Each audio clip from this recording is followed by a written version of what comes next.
Hello. I guess I've been on for 7 seconds now. It does that to me now. My name's Larry Hussey. I'm creator of Drug Force. And today is an episode of what I call the Reporter's Reporter, where I deliver news on a silver platter for actual journalists who have actual fact-checking departments where they can double check what I've heard and see what are the facts and see if anything is worth reporting. So I call it the Reporter's Reporter. And so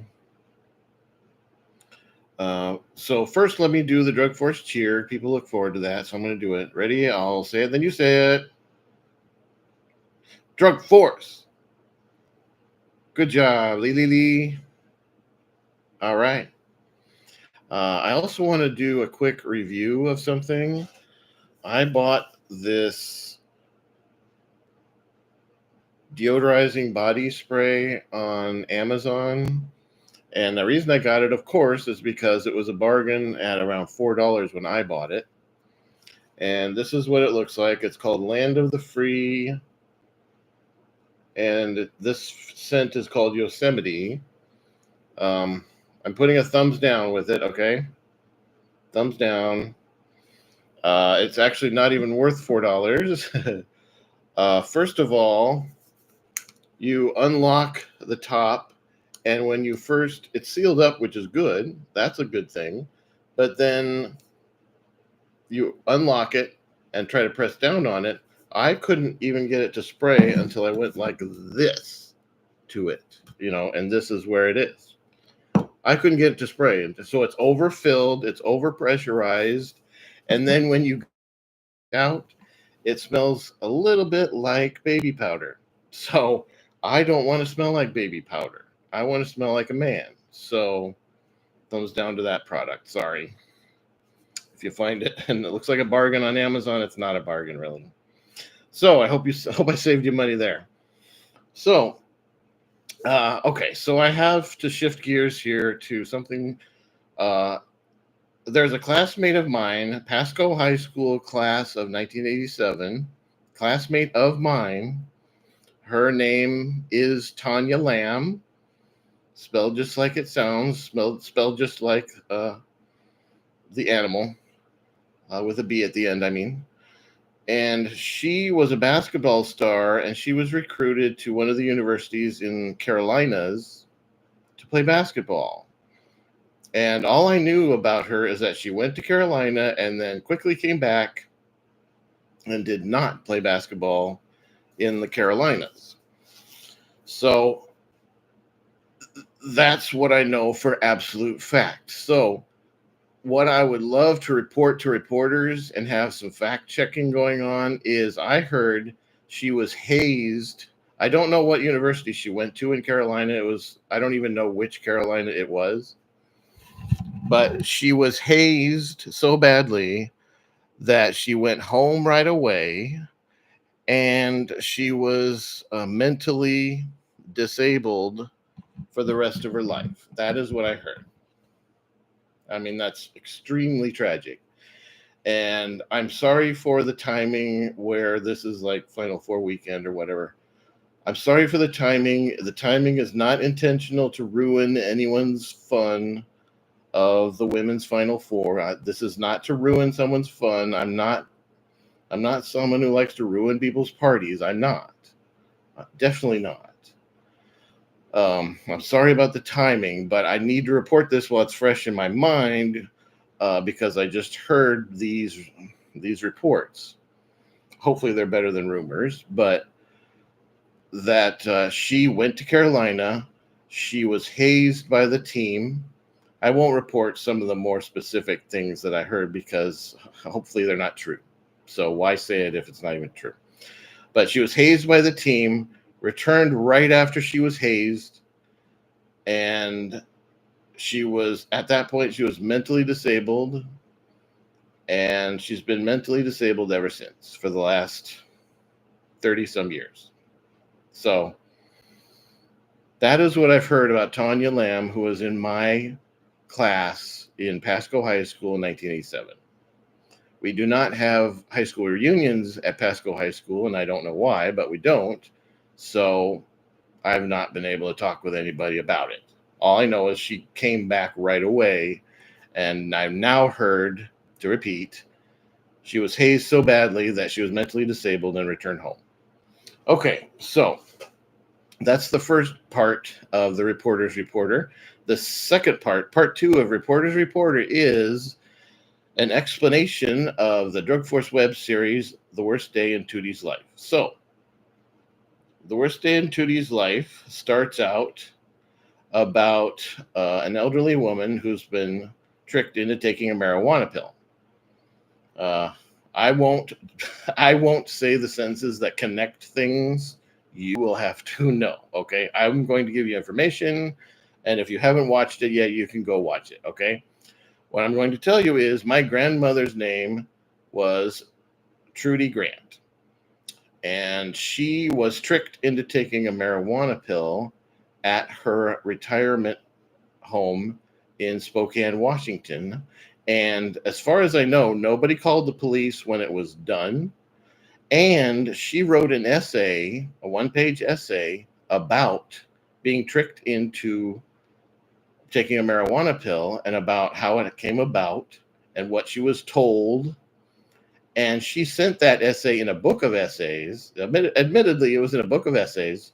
She sent it out to every one of her family members, including me. I had a copy before I had to start hotel hopping.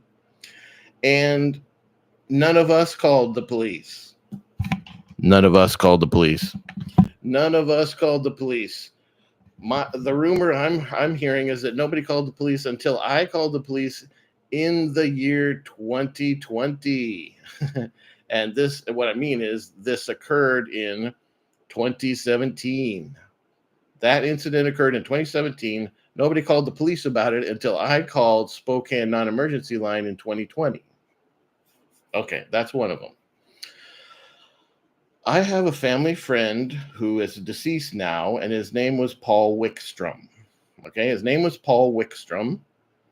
And I've heard a rumor that his estate has not been passed along to the people he listed in his will because a gangster put a note on his desk saying, "I leave all of my money to my personal assistant." And they didn't want to implicate the personal assistant in anything. They knew the police wouldn't be fooled by that. But evidently what it does is it confuses the will and testament process. It confuses the whole last will and testament and leaving things to people, so that his last will and testament has not been executed, has not been executed.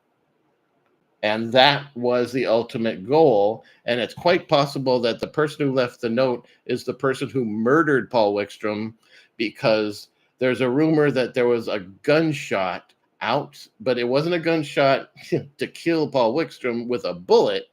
It was a gunshot to kill him with the sound of a gun, because Paul Wickstrom was a World War II veteran and he knew the sound of a gun.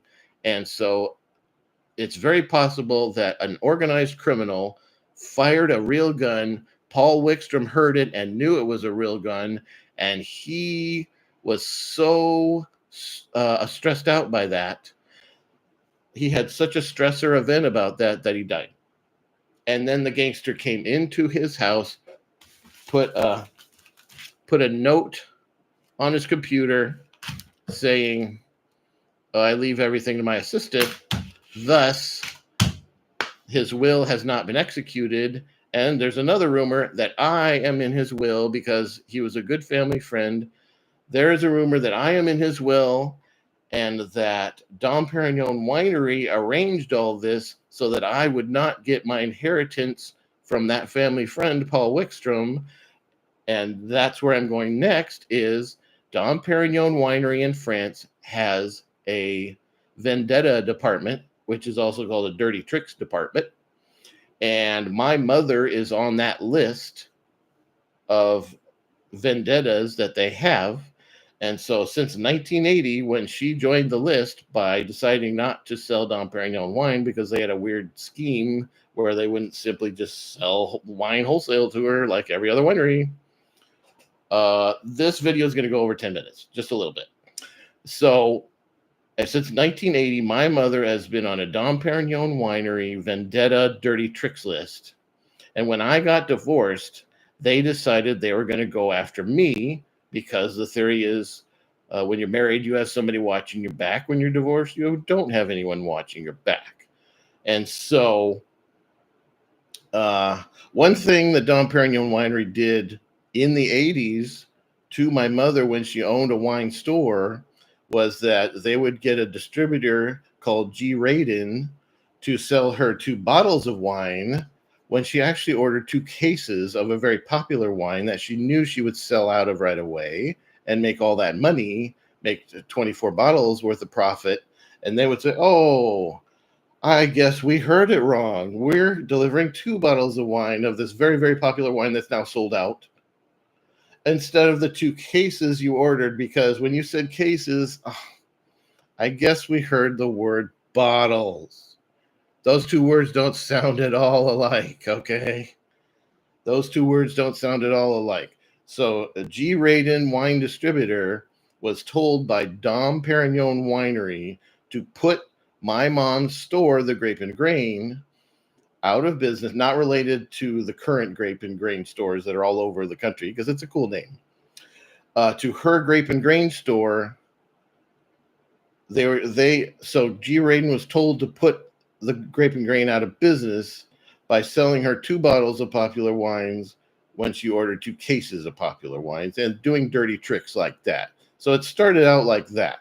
Then when I got divorced, then what they did was they teamed up with the local pot shop, which no longer exists. It was called Canna Cannabis. The name of the store was Canna.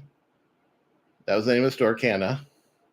And they teamed up with Canna Cannabis to gang stalk me all day and GHB anesthesia roofing me every night with GHB anesthesia, roofing me with GHB anesthesia every night, which is a hospital grade anesthesia every night. And by the criminal's own count, they visited me over 400 times. And my estimation is that I was anesthetized about 300 times in 2018, and about 100 or 200 times, 100 or 200 times when I moved to Kent, when I moved to my Kent apartment in 2020. Okay. And so Dom Perignon Winery themselves estimate that they have made about $500 million direct profit from their dirty tricks. Therefore, I think I deserve a settlement, deserves a court judgment, not a settlement, a court judgment of at least $400 million. And then other victims who've only been victimized, just by putting them out of business or whatever, they can share the other 100 million. But since I was almost killed, I think I should get the 400 million. Obviously, that's negotiable. And so, yeah. That's a lot of the reporter's reporter. I'm thinking of the cartoon. What else I could explain about the cartoon? But yeah. Yeah. So Dom Perignon Winery has paid people to harass me since 1980. Harass my family since 1980. When I made a trip to the Philippines, they actually sent one of their dirty tricks agents to the Philippines. And that dirty tricks agent told everyone in the Philippines around me at the hotel and the neighboring restaurants to give me garbage food. So they would literally put saran wrap in my drinks. They would literally put just pan scraping type food on my plate when I would pay money for food because he said give him garbage food. That man was reportedly named Terry Lawson, Lawson, I think, or Sen. Terry Lawson was an agent for the Dom Perignon Winery Dirty Tricks Department, and he was in charge of the El Gato gang, which is the gang that victimized me here with gang stalking and roofing. This has been a 15-minute report.